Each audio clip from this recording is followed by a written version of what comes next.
почитувани представници на медиумите, почитувани граѓани.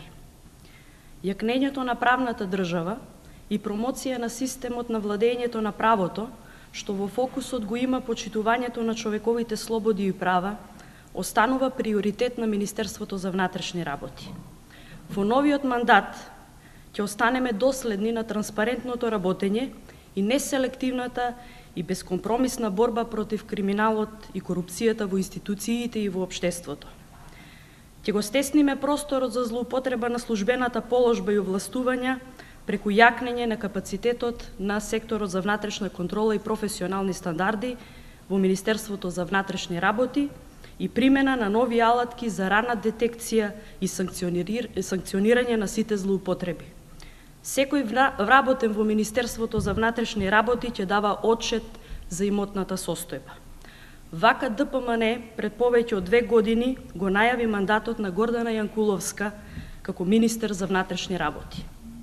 После 7 години Јанкуловска не само што заборави на приоритетите, туку успеа да докаже дека секогаш кога нема одговор за клучните проблеми во Министерството за внатрешни работи, позицијата министер ја користи како медиум за политичка манипулација. СДСМ и граѓаните ја разбираат партиската призма низ која Јанкуловска го чита и го применува Уставот и законите. Ние разбираме леснотијата со која таа зборува за раководењето со Министерството за внатрешни работи, бидејќи до пред некоја година и самата имаше дилема дали таа раководи со него.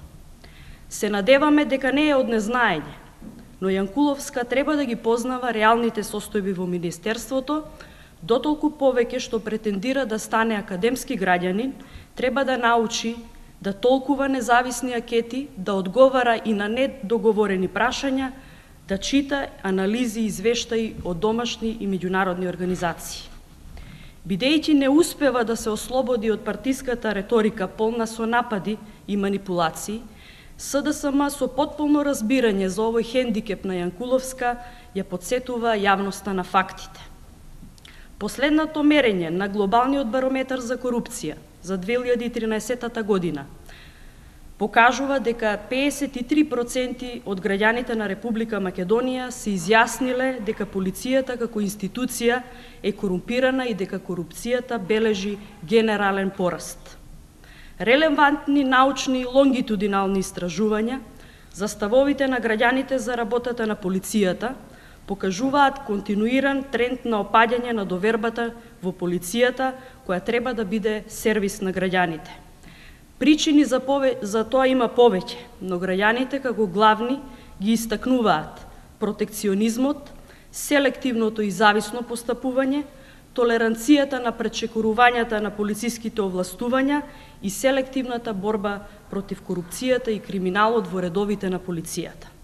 4 години поред, само по фалбите за неселективната борба против корупцијата и криминалот на Јанкуловска не се споменуваат во извештаите на Европската комисија за напредокот на Република Македонија на патот кон Европската унија. Европската унија со години укажува на фактите дека капацитетите и подготвеноста на правосудните органи да се справат со чувствителните корупцијски случаи на високо ниво е многу слабо, дека органите за борба против корупцијата немаат капацитет да функционираат независно поради политичкото влијание, дека секторот за внатрешна контрола и професионални стандарди на МВР не ја докажува својата независност во случаи на корупција, полициска тортура и криминал во полициските редови. Стеј департментот на САД во извештајот за човековите слободи и права за 2012 година евидентира сериозни случаи на неказнување во редовите на полицијата и потенцира дека селективната борба против криминалот и употребата на полицијата во борбата против политичките неистомисленици се сериозен проблем и неуспех на владата да обезбеди владење на правото и почитување на законите. Полициските службеници, кои што честно си ја заработуваат платата и ги ризикуваат своите животи служејќи му на народот, се или маргинализирани или деградирани, или пак се предмет на политички калкулации и пресметки. Наместо да го истакнува како врвен дострел во реформата на полицијата Јанкуловска треба да признае дека постапките за вработување, унапредување и распоредување на полициските службеници се спротивни со законските и подзаконските акти за полиција. На овој факт сведочат и повеќе од 400 представки поднесени пред Народниот правобранител од страна на полициските службеници. Европската Унија има сериозна забелешка за нетранспарентноста на постапките за вработување и критериумите за напредување на вработените во Министерството за внатрешни работи. Кога сме кај вработувањата, Јанкуловска треба да се срами од фактот што дипломираните криминалисти повеќе од 4 години ги чекаат долго најавуваните јавни огласи како можност да ја докажат нивната компетентност.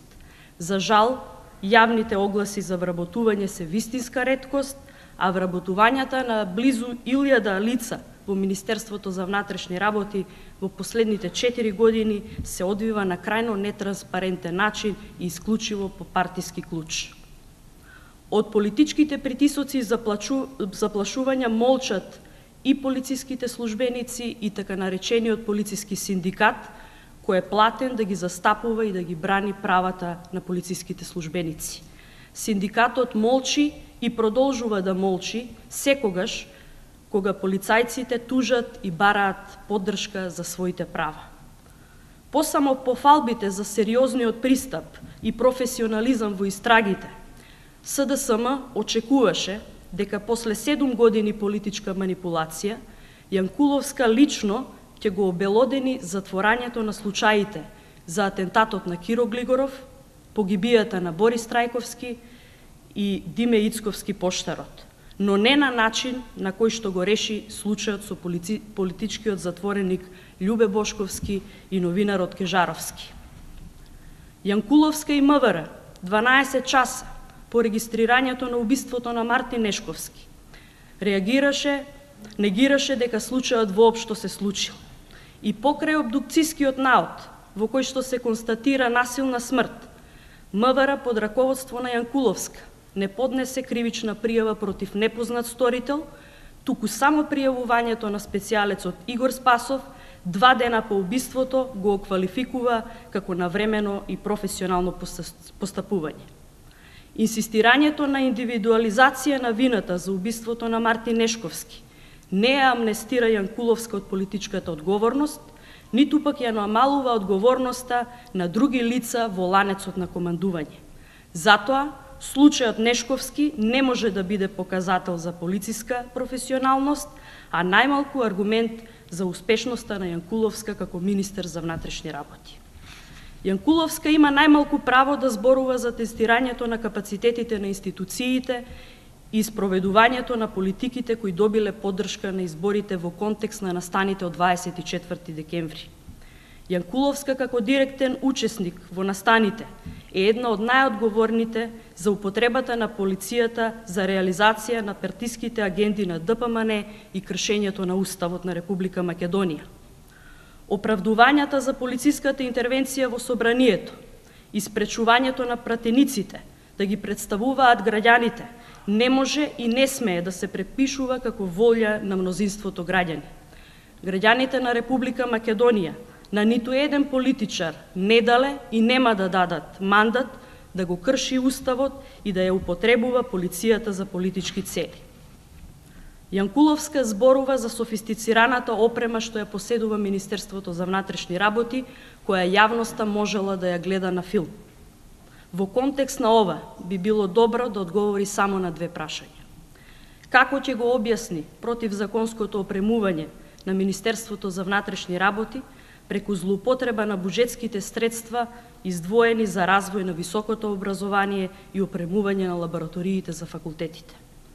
Како ќе го објасни изигрувањето на тендерските постапки на Министерството за образование и наука за набавка на лаборатории за МВР? Еден месец по ревизорскиот извештај за Скопје 2014 и 2 недели по извештајот на адхок комисијата за 24 декември, МВР под раководство на Јанкуловска не се соочува со фактите и доказите за досега невидената злоупотреба на народните пари и грубото кршење на Уставот. Се надеваме дека не е од незнаење кога Јанкуловска и нејзините сопартици повикуваат на тужби пред надлежните органи за овие случаи, заборавајќи на политичката одговорност и законската обврска на институциите за постапување по службена должност. СДСМ и граѓаните знаат дека политиките на Јанкуловска и ДПМН ќе бидат поразени на фер и некриминални избори. Тоа ќе се случи во истиот момент кога Јанкуловска ќе се откаже од употреба на полицијата во партиски цели, секогаш кога нејзиниот лидер ќе изрази желба да организира избори. Почитувани граѓани, очекуваме Јанкуловска, не Социјалдемократскиот сојуз, туку на граѓаните да им даде одговор на овие прашања пред да се одлучи со лични дисквалификации и познатата реторика против Социјалдемократскиот сојуз да се затскриват зад фактите и зад волјата на граѓаните. Социјалдемократскиот сојуз очекува сериозност и промисленост во постапките на Јанкуловска во иднина од позиција на министер за внатрешни работи и подсетуваме дека во ниту еден момент не треба да се заборави дека полицијата е од народот и за народот. Одговорноста за ова ја имаме сите, но најголемата одговорност е на министерот за внатрешни работи. Благодарам.